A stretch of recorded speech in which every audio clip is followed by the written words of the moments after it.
আসসালামু আলাইকুম রহমতুল্লাহ বারাকাতুহু। সম্মানিত সুধীগণ, শুরু হচ্ছে পবিত্র কোরআনুল কারীমের ধারাবাহিক তাফসির সূরা আল মুমিনুনের ৭৮ নং আয়াতে কারিমা থেকে। আউযু বিল্লাহি মিনাশ শাইতানির রাজিম। বিসমিল্লাহির রহমানির রহিম।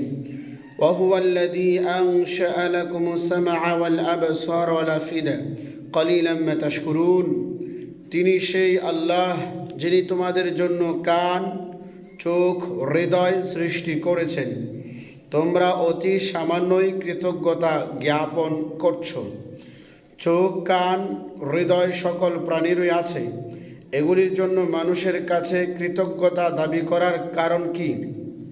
কারণ হচ্ছে আকৃতি মানুষের মতো, হাত পা মানুষের মতো। শিম্পাঞ্জি শিশুকে ড্রাইভার, পাইলট বানানোর জন্য বহু চেষ্টা করা হয়েছে, কিন্তু সম্ভব হয়নি। কিন্তু মানুষ তার চোখ, কান, হাত দ্বারা চালক, ড্রাইভার বা পাইলট হতে পারে। তাই মানুষের চোখ, কান এবং পশুর চোখ, কান সমান নয়। তাই আল্লাহ তাআলা ভাবতে বলেছেন, শুকরিয়া আদায় করতে বলেছেন। অর্থাৎ শিয়ালের চোখ, কান আছে, কুকুরের চোখ, কান আছে, এই জন্য তারা ইমাম হতে পারে না, ড্রাইভার হতে পারে না, পাইলট হতে পারে না। এই জন্য আল্লাহ তাআলা বলেছেন, তোমাকে চোখ দিয়েছি, কান দিয়েছি, তুমি চিন্তা ভাবনা করে দেখো। ওয়া হুয়াল্লাযী যারাকুম ফিল আরদি ওয়া ইলাইহি তুহশারুন। তিনি সেই আল্লাহ যিনি তোমাদেরকে পৃথিবীতে ছড়িয়ে রেখেছেন এবং তার কাছেই তোমরা একত্রিত হবে। পৃথিবীর মানুষগুলো 7টি মহাদেশে ছড়িয়ে আছে, কিন্তু হাসরের ময়দানে সবাই এক মাঠে উঠবে এবং আমলভিত্তিক মানুষদেরকে বিনষ্ট করা হবে। যেমন 7টি মহাদেশের চুর সব এক জায়গায় একত্রিত করা হবে, 7টি মহাদেশের জেনাকার এক জায়গায় একত্রিত করা হবে, 7টি মহাদেশের সুদখোর এক জায়গায় একত্রিত করা হবে এবং সমগ্র পৃথিবীতে মানুষ ছড়িয়ে আছে। হাসরের ময়দানে এক জায়গাতেই সকলকে ওঠানো হবে, তাদের আমল ভিত্তিক তাদেরকে ভাগ করে সাজানো হবে। এরপর আল্লাহ তাআলা বলেন, ওয়া হুয়াল্লাযী ইউহয়ী ওয়া ইউমীতু ওয়া লাহু ইখতিলাফুল লাইলি ওয়ান নাহার আফালা তা'কিলুন। তিনি জীবন ও মৃত্যু দান করেন, দিবা রাত্রির পরিবর্তন তারই কাজ, তোমরা কি জ্ঞান রাখো না? আল্লাহ তাআলা বলতেছেন, প্রাণহীন শুক্রবিন্দুতে তিনি জীবন সঞ্চার করেন এবং প্রাণীদেরকে তিনি মৃত্যু দান করেন। দিনকে বড় করা, রাতকে ছোট করা, আবার দিনকে ছোট করা, রাতকে বড় করা সব আল্লাহর কাজ। কোনো মানুষ ইচ্ছা করলে দিবারাত্রির পরিবর্তন ঘটাতে পারবে না। বাল ক্বালু মিসলা মা ক্বালাল আউয়ালুন। বরং এরা এভাবেই বলে যেভাবে বলেছিল তাদের পূর্ববর্তীগণ। পূর্ববর্তী কাফেরদের কথাবার্তা এবং বর্তমান কাফিরদের কথাবার্তা একই ধরনের, কারণ এরা সবাই একই উস্তাদের শিষ্য, আর সে উস্তাদ হচ্ছে ইবলিস।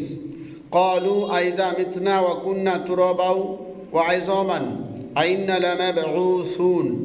এরা প্রশ্ন করে, আমরা যখন মাটিতে ও হাড়ে পরিণত হব, তখন কি আবার আমরা পুনরুত্থিত হব?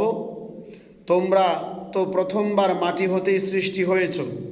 অর্থাৎ আদম আলাইহিস সালাতু ওয়াস সালামকে সরাসরি মাটি থেকেই সৃষ্টি করা হয়েছে, আর আমাদেরকে মা বাবার মিলনের মাধ্যমে নুতফা দ্বারা সৃষ্টি করা হয়েছে।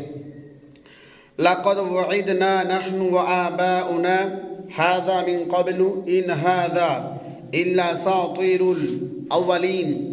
এই বিষয় তোমাদের প্রতিশ্রুতি দেওয়া হয়েছে এবং আমাদের পূর্ববর্তীদেরকেও প্রতিশ্রুতি দেওয়া হয়েছিল। এগুলি পূর্ববর্তীদের ইতিহাস ছাড়া আর কিছুই নয়। নাউজুবিল্লাহি মিন যালিক।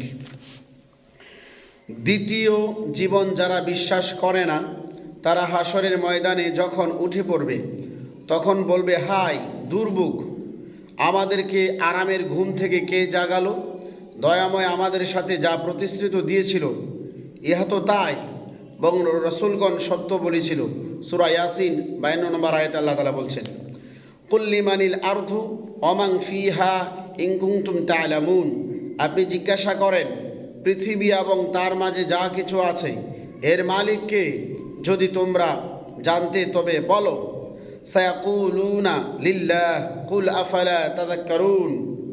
অবিলম্বে ওরা জবাব দেবে এ সব কিছুর মালিক আল্লাহ, আপনি বলুন তাহলে কি তোমরা উপদেশ গ্রহণ করবে না?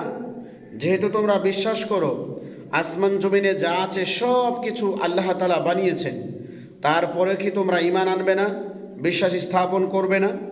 এরপরে আল্লাহ তাআলা বলেন কুল মার রব্বুস সামাওয়াতি সাবঈ ওয়া রব্বুল আরশিল আযীম। আপনি ওদেরকে জিজ্ঞাসা করুন সপ্ত আকাশের রব কে, আরশে আজিমের রব কে? তারা উত্তর দেবে সায়াকুলুনা লিল্লাহ কুল আফালা তাত্তাকুন। ওরা বলবে আল্লাহ, আপনি বলুন তাহলে কি তোমরা সাবধান হবে না? তারা আল্লাহকে স্বীকার করে কিন্তু তারা আল্লাহর সাথে অন্যদের শরীক করে। কুল মান বিয়াদিহি মালাকুতু কুল্লি শাইইন ওয়া হুয়া ইউজিরু ওয়া লা ইউজারু আলাইহি ইন কুনতুম তা'লামুন। আপনি জিজ্ঞাসা করুন সমস্ত বস্তুর সার্বভৌম ক্ষমতা কার হাতে? যিনি আশ্রয় দান করেন তার মোকাবেলায় কে আশ্রয় দিতে পারে না, কেউ আশ্রয় দিতে পারে না। যদি তোমরা জানতে তবে বলো। সায়াকুলুন আল্লাহ সায়াকুলুন লিল্লাহ কুল ফাআন্না তুসহারুন। ওরা বলবে আল্লাহ, আপনি বলুন কিভাবে তোমরা বিভ্রান্ত হচ্ছ? সবগুলো জানার পরেও বাল আতাইনাহুম বিল হাক্কি ওয়া ইন্নাহুম লাকাযিবুন। বরং আমি তাদের কাছে সত্য পৌঁছে দিয়েছি এবং নিশ্চয়ই তারা মিথ্যাবাদী। অত্র সূরায় 84 এবং 90 নং আয়াতে মুশরিকদের যত প্রশ্ন করা হয়েছে সকল প্রশ্নের উত্তর তারা সঠিক দিয়েছে, কিন্তু কোনো অবস্থাতেই তারা কিয়ামত এবং দ্বিতীয় জীবন বিশ্বাস রাখে না। তারা প্রশ্নের জবাবে সঠিক বলার পরেও তারা কিয়ামত দিবসের বিশ্বাস রাখে না। মাত্তাখাযাল্লাহু মিন ওয়ালাদি ওয়া মা কানা মাআহু মিন ইলাহিন ইযাল লাযাহাবা কুল্লু ইলাহিন বিমা খালাকা ওয়া লা'আনা বা'দুহুম আলা বা'দ সুবহানাল্লাহি আম্মা ইয়াসিফুন। আল্লাহ তাআলা কোনো পুত্র সন্তান গ্রহণ করেননি, তার সাথে অন্য কোনো ইলাহ নেই। যদি থাকতো তবে প্রত্যেক ইলাহ তার সৃষ্টি নিয়ে পৃথক হয়ে যেত এবং একে অপরের উপর শ্রেষ্ঠত্ব দাবি করত। ওরা যা বলে তা হতে আল্লাহ অতি পবিত্র। আল্লাহর স্ত্রী নেই, সন্তান নেই, পিতা নেই। তার সম্পদ তিনি করবেন, তার সম্পদ তিনি কাকে দিবেন, তার সম্পদ তিনি তার গোলামদেরকে দিবেন। আল্লাহ তাআলার ছেলে নাই, মেয়ে নাই। আল্লাহ তাআলার যে সম্পদ রয়েছে এই সবগুলো যারা আল্লাহ তাআলার দাস হবে, আল্লাহ তাআলার বান্দা হবে, এদেরকেই দান করবেন। এরপরে আল্লাহ তাআলা বলেন আলিমিল গায়বি ওয়াশ শাহাদাতি ফাতাআলা আম্মা ইউশরিকুন। তিনি অদৃশ্য সম্পর্কে অবগত আছেন এবং দৃশ্য সম্পর্কে অবগত আছেন।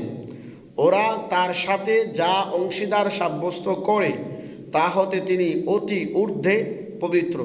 মানুষেরা কতগুলি কাজ প্রকাশ্যে সম্পাদন করে, আবার অনেক কাজ গোপনে সম্পাদন করে। আল্লাহ তাআলা সকল বিষয় সম্পর্কে অবগত আছেন এবং আল্লাহ তাআলার কোনো অংশীদার নেই। আল্লাহ পাক রব্বুল আলামিন আমাদের সকলকে এই আয়াতগুলোর তাফসিরের শিক্ষা থেকে শিক্ষা নিয়ে আমাদের বাস্তব জীবনে বাস্তবায়ন করার তৌফিক দান করুন। পরবর্তীতে তাফসির করা হবে সূরা আল মুমিনুনের 93 নং আয়াতে কারিমা থেকে। আজকের জন্য এখানেই সমাপ্ত করা হলো। আসসালামু আলাইকুম ওয়া রাহমাতুল্লাহ।